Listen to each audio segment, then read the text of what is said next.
상대방이 무심코 던진 한마디에 가슴이 철렁 내려앉고 얼굴이 화끈 달아오른 경험은 누구에게나 있습니다. 그 말이 악의인지 농담인지조차 분간하기 전에 우리의 몸은 이미 반응합니다.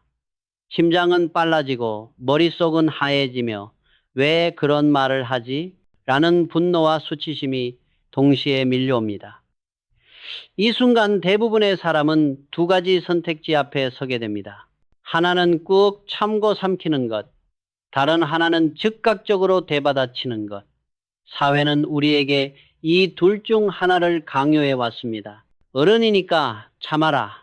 혹은 당한 만큼은 갚아줘야지. 하지만 이 두 방식에는 치명적인 공통점이 있습니다. 바로 둘 다 상대가 만든 프레임 안에서 움직인다는 사실입니다. 무례한 말은 단순한 언어가 아닙니다. 그것은 감정을 자극해 주도권을 빼앗기 위한 일종의 심리적 버튼입니다. 누군가 당신을 건드리는 이유는 대개 하나입니다. 당신의 반응을 보고 싶어서입니다. 화를 내든 상처받든 변명을 하든 상관없습니다. 중요한 건 당신이 흔들리는 모습을 보이는 순간 관계의 키는 상대 손으로 넘어간다는 점입니다. 심리학적으로도 이것은 명확합니다. 공격적인 언어는 상대의 감정 반응을 유도해 위아래 관계를 만드는 가장 빠른 수단입니다. 당신이 얼굴을 붉히는 순간 상대는 무의식적으로 우위에 섰다는 착각에 빠집니다. 대한민국 경제사를 관통한 인물 이건희 회장은 이 지점을 누구보다 정확히 꿰뚫어 본 사람이었습니다. 그는 감정을 드러내는 순간 돈의 흐름도 사람도 그리고 주도권까지 모두 잃게 된다고 말했습니다.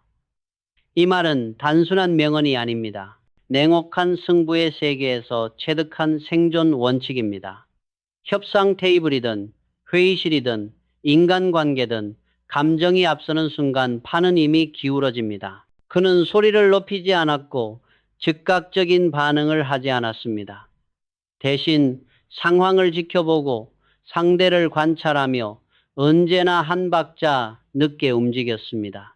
그 늦음이 곧 힘이었습니다. 현대사회는 우리를 끊임없이 소음 속에 밀어넣습니다. 직장 상사의 무례한 한마디, 친구의 선 넘는 농담, 온라인에서 날아오는 익명의 공격까지 이 모든 것에 즉각 반응하도록 부추깁니다. 화를 참으면 호구가 되는 것 같고 맞받아치면 싸움이 됩니다. 그래서 사람들은 집으로 돌아와 이불을 차며 후회합니다. 그때 그렇게 말할 걸. 하지만 진짜 패배는 그 순간이 아니라 하루 종일 그 말이 머릿속을 떠나지 않게 되는 지점에서 완성됩니다. 당신의 에너지가 이미 상대에게 넘어갔기 때문입니다. 여기서 중요한 질문을 하나 던져야 합니다. 왜 우리는 남의 말 한마디에 이렇게 쉽게 흔들릴까요? 이유는 간단합니다. 우리는 그 말이 나에 대한 평가라고 착각하기 때문입니다. 하지만 대부분의 무례한 말은 상대의 수준, 감정 상태, 열등감이 흘러나온 부산물일 뿐입니다. 그럼에도 불구하고 우리가 반응하는 순간 그것은 나의 문제가 됩니다. 이건희 회장이 평생 피하려 했던 것이 바로 이 지점입니다. 타인의 감정과 기준이 내 판단의 기준이 되는 상태. 그는 그것을 가장 위험한 리스크로 보았습니다. 진정한 고수는 목소리를 높이지 않습니다. 얼굴에 분노를 띄우지도 않습니다. 대신 한 걸음 물러서서 상황 전체를 봅니다. 누가 왜 이런 말을 했는지, 이 말의 목적이 무엇인지, 그리고 내가 반응함으로써 얻는 것과 잃는 것은 무엇인지 계산합니다. 이것은 인내가 아니라 전략입니다. 착하게 참는 것이 아니라 싸움의 링에 오르지 않는 선택입니다. 상대는 당신을 끌어내려 진흙탕에서 싸우고 싶어 하지만 당신은 애초에 그 링에 설 필요가 없는 사람입니다. 이 영상에서 다루는 이야기는 단순한 처세술이 아닙니다. 무례함을 견디는 법이 아니라 무례함이 작동하지 않게 만드는 법입니다. 감정의 노예가 아니라 주인이 되는 방법, 그리고 인간관계에서 보이지 않는 권력을 회복하는 기술입니다. 이제 우리는 첫 번째 단계를 통과했습니다. 무례한 말의 정체를 간파했고 그것이 권력 게임이라는 사실을 이해했습니다. 다음 단계에서는 이건희 회장이 사용했던 가장 핵심적인 무기, 바로 경청을 전혀 다른 관점에서 해부해 보겠습니다. 이제 우리는 두 번째 단계로 들어갑니다. 많은 사람들이 오해하는 단어, 바로 경청입니다. 보통 경청이라고 하면 고개를 끄덕이며 상대의 말을 끝까지 들어주는 태도를 떠올립니다. 착하고 예의 바른 사람의 미덕처럼 여겨지죠. 하지만 이건희 회장이 말한 경청은 그런 도덕 교과서적인 태도가 아니었습니다. 그에게 경청이란 공감이 아니라 분석이었고 배려가 아니라 정보 수집이었습니다. 한마디로 말해 경청은 감정의 영역이 아닌 철저히 이성의 영역에 속한 기술이었습니다. 이건희 회장은 반도체 공장에서 불량률 0%에 가까운 품질을 만들기 위해 수만 개의 데이터를 집요하게 들여다봤습니다. 문제가 생기면 감정적으로 책임을 묻지 않았습니다. 대신 왜 이런 결과가 나왔는가를 끝없이 추적했습니다. 이 철학을 인간관계에 그대로 대입해보면 놀라운 통찰이 나옵니다. 누군가 던진 무례한 말은 당신을 자극하기 위한 감정용 폭탄이 아니라 분석해야 할 원자재에 불과하다는 사실입니다. 보통 사람들은 이 원자재가 불량인지 아닌지 확인도 하지 않고 곧바로 공장을 돌립니다. 상대가 한마디 던지면 즉각 분노라는 기계를 가동하고 결과물로 짜증 후에 자기 혐오 같은 불량품을 찍어냅니다. 이 과정에서 손해를 보는 쪽은 항상 본인입니다. 에너지는 소모되고 이미지는 망가지며 관계의 주도권도 사라집니다. 이것은 인격의 문제가 아니라 시스템의 문제입니다. 공장이 고장난 상태인 것이죠. 반면 멘탈이 강한 사람들은 다릅니다. 무례한 말이 날아오는 순간 마음속 공장의 스위치를 잠시 내립니다. 그리고 그 말을 감정 라인이 아닌 이성 라인 위에 올려놓습니다. 이 말은 사실인가? 이 사람이 이런 말을 한 의도는 무엇인가? 이 말이 내 삶에 실질적인 영향을 주는가? 이 질문들이 바로 품질 검사입니다. 이 과정을 거치면 놀랍게도 대부분의 말은 불량 판정을 받습니다. 근거도 없고 필요도 없으며 받아들일 가치조차 없는 데이터라는 결론이 나옵니다. 예를 들어 누군가 너 오늘 옷 왜 그렇게 촌스러워? 라고 말했다고 가정해 봅시다. 하수는 즉각 반응합니다. 뭐가 촌스러운데? 혹은 요즘 이게 유행이야. 이 순간 당신은 이미 상대의 게임에 들어갔습니다. 하지만 품질 검사를 거친 사람은 다릅니다. 저 말이 사실인지, 상대가 패션 전문가인지, 그리고 그 평가가 내 인생에 어떤 의미가 있는지 차분히 분리합니다. 그리고 깨닫습니다. 아무 의미도 없다는 것을요. 이 단계에서 중요한 것이 바로 포커페이스입니다. 감정을 드러내지 않는 얼굴, 즉 무표정은 가장 강력한 메시지입니다. 나는 너의 말에 영향을 받지 않는다. 사람은 본능적으로 자신의 말이 상대에게 미치는 영향을 확인하고 싶어 합니다. 그런데 아무 반응이 없으면 혼란에 빠집니다. 심리학적으로도 예측 불가능한 대상은 통제할 수 없기에 두려움을 유발합니다. 당신이 침착할수록 상대는 불안해집니다. 이 짧은 침묵의 순간 관계의 무게중심은 조용히 이동합니다. 당신이 화를 내거나 변명하지 않았기 때문입니다. 이건희 회장이 중요한 협상 자리에서 감정을 숨겼던 이유도 여기에 있습니다. 흥분한 쪽은 항상 더 많은 정보를 흘리고 더 많은 실수를 합니다. 반대로 침착한 쪽은 선택권을 가집니다. 말할지 말지, 언제 말할지 결정할 수 있는 힘 말입니다. 기억하십시오. 침묵은 회피가 아닙니다. 전략적 대기입니다. 감정을 눌러 담는 것이 아니라 감정을 제거한 상태로 상황을 재배치하는 기술입니다. 이 단계만 익혀도 당신은 이미 대부분의 무례한 공격으로부터 자유로워집니다. 하지만 여기서 멈추면 아직 절반입니다. 품질 검사로 불량임을 확인했다면 이제는 그것을 어떻게 처리할지 결정해야 합니다. 다음 단계에서는 이 불량품을 우아하게 반품하는 방법, 즉 질문이라는 무기를 사용하는 법을 본격적으로 다루겠습니다. 이제 우리는 방어를 넘어 반격의 단계로 들어갑니다. 하지만 여기서 말하는 반격은 소리를 높이거나 상대를 몰아붙이는 싸움이 아닙니다. 오히려 그 반대입니다. 가장 조용하고 가장 차갑고 가장 치명적인 방식입니다. 바로 질문입니다. 많은 사람들이 공격을 받으면 즉각 반박해야 한다고 생각합니다. 그렇지 않으면 지는 것 같고 무시당하는 것 같기 때문입니다. 그러나 반박은 상대가 던진 프레임을 그대로 받아들이는 행위입니다. 당신이 변명하거나 설명하는 순간 상대는 이미 목적을 달성했습니다. 당신을 방어하는 위치로 밀어넣었기 때문입니다. 이건희 회장은 임원회의에서 화를 내지 않았습니다.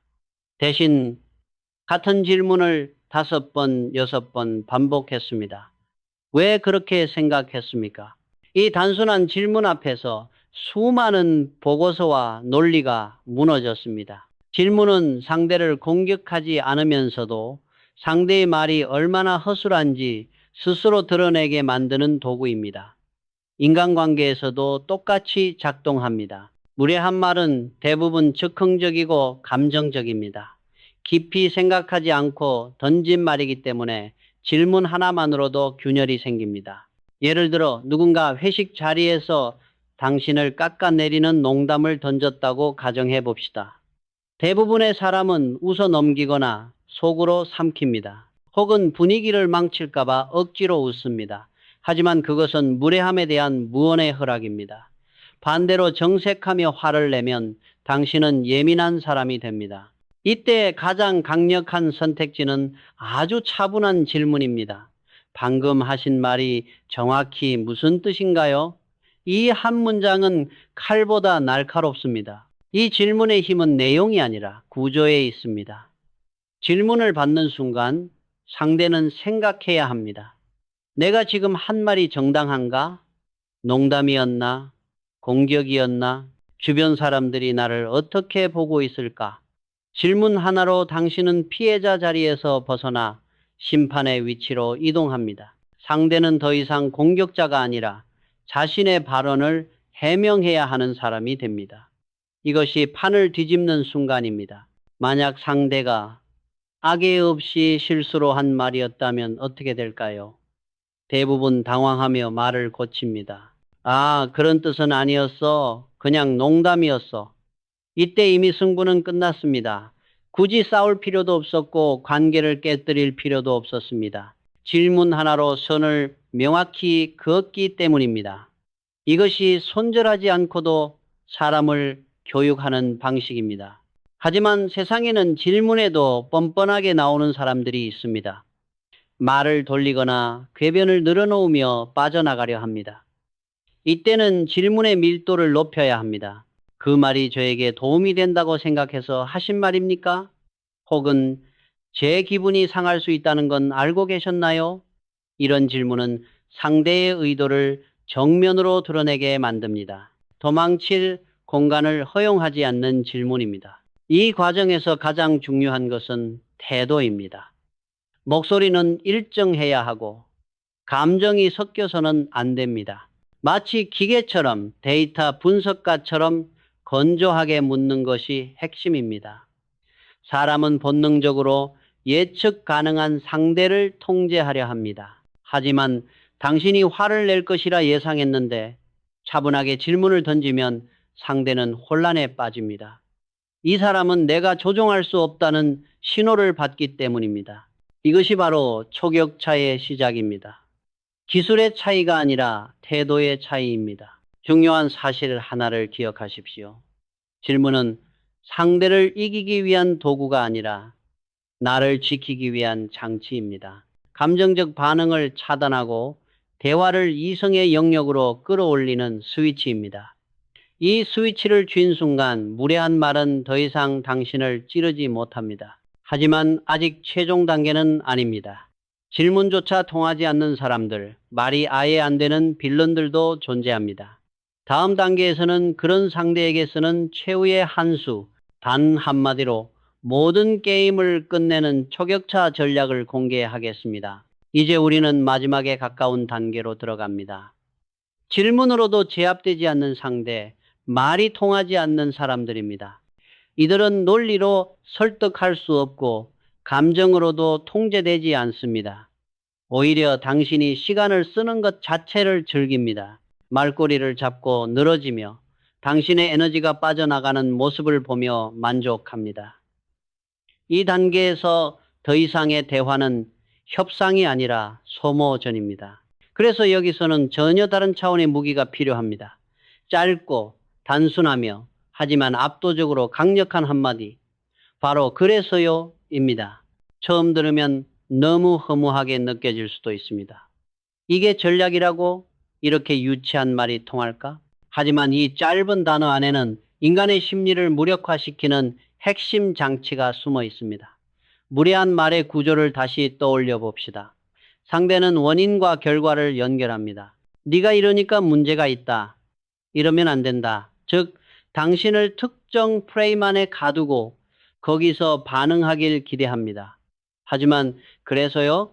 라는 말은 그 인과관계를 단번에 끊어버립니다.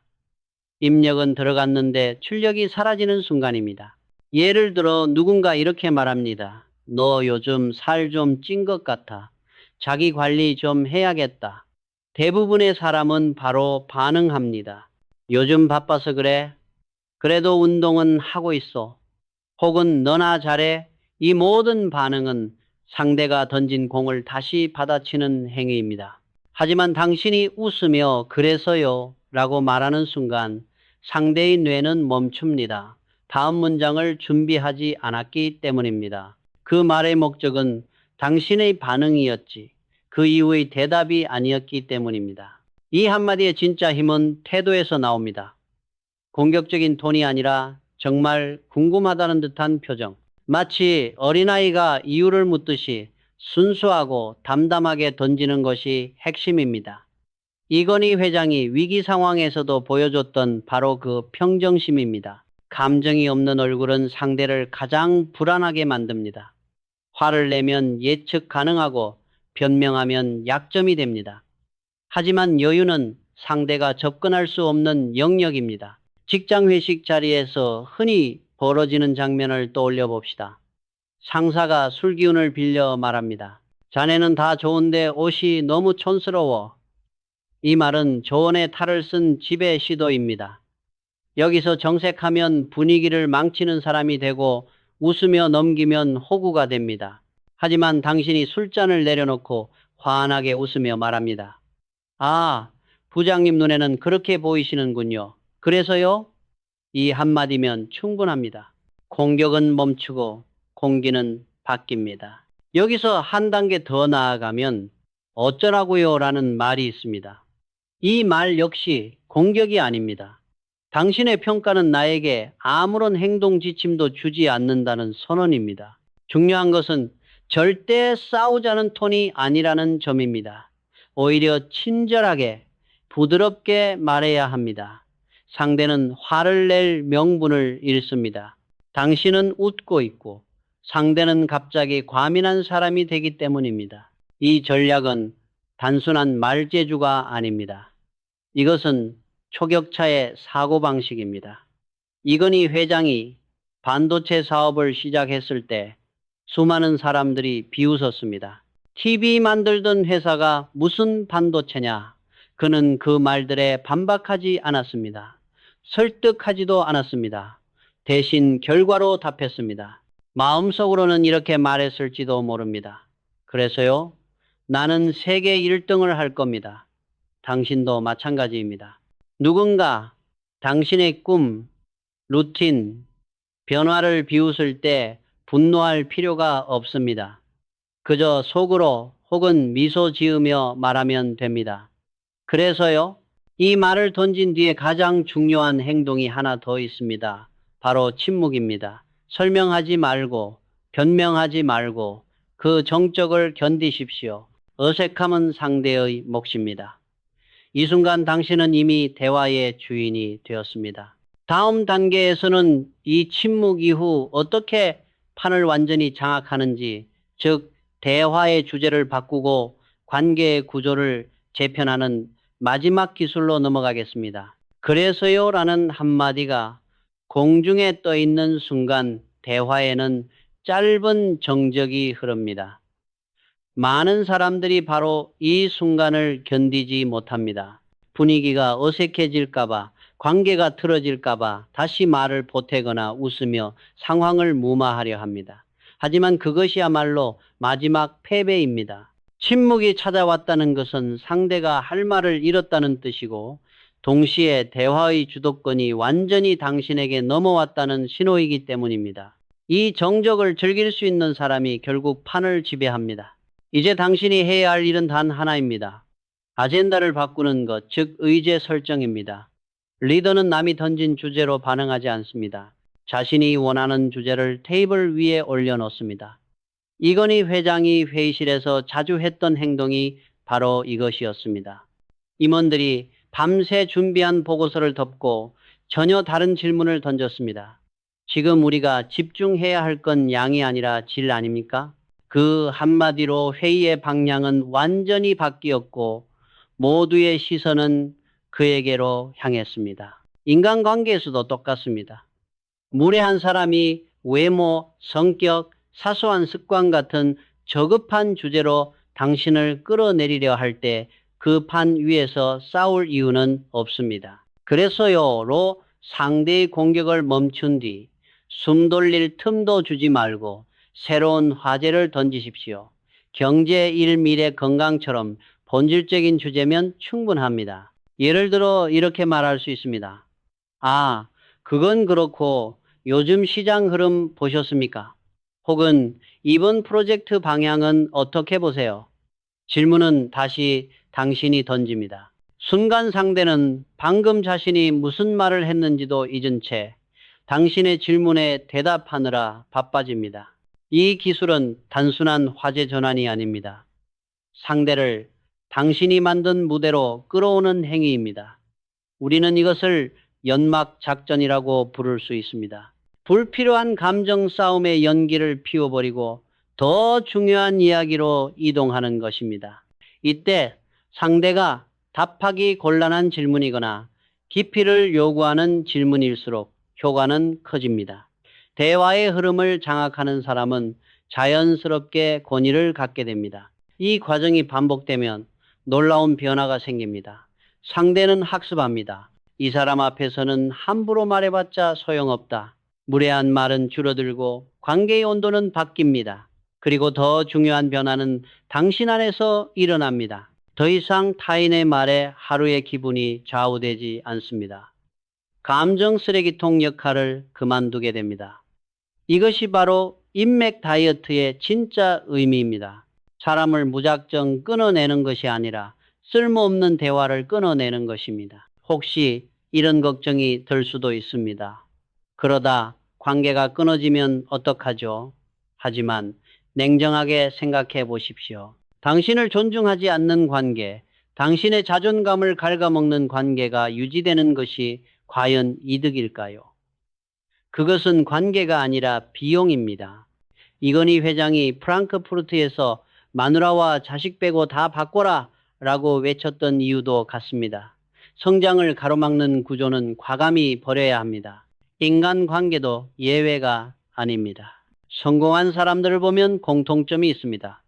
그들은 남의 험담이나 의미 없는 평가의 시간을 쓰지 않습니다. 자신의 루틴, 자신의 목표, 자신의 에너지를 지키는 데 집요합니다. 아침에 일어나 운동하고 책을 읽고 생각을 정리합니다. 그런데 고작 타인의 무례한 말 한마디에 이 모든 흐름이 깨진다면 너무 억울하지 않겠습니까? 당신의 시간은 돈으로도 살 수 없습니다. 그 귀한 자원을 함부로 내주지 마십시오. 이제 당신은 세 가지 무기를 손에 넣었습니다. 침묵으로 감정을 차단하는 법, 질문으로 판을 뒤집는 법, 그리고 그래서요로 게임을 끝내는 법입니다. 처음에는 어렵게 느껴질 수 있습니다. 심장이 빨리 뛰고 입이 잘 떨어지지 않을 수도 있습니다. 하지만 딱 한 번만 성공해 보십시오. 그동안 당신을 괴롭히던 사람들이 얼마나 작아 보이는지 깨닫게 될 것입니다. 괴물은 당신의 반응으로 커졌을 뿐 본래부터 강했던 것이 아닙니다. 앞으로 누군가 당신의 삶을 평가하려 들 때 미소 지으며 이렇게 말하십시오. 그래서요. 그리고 당신의 길을 가십시오. 묵묵히 내공을 쌓고 루틴을 지키며 경제적 자유를 향해 걸어가십시오. 당신의 등이 보이지 않을 만큼 멀어졌을 때 그들의 비난은 조용히 사라질 것입니다. 이것이 싸우지 않고 이기는 법. 이건희 회장이 몸으로 보여준 침묵과 초격차의 철학입니다.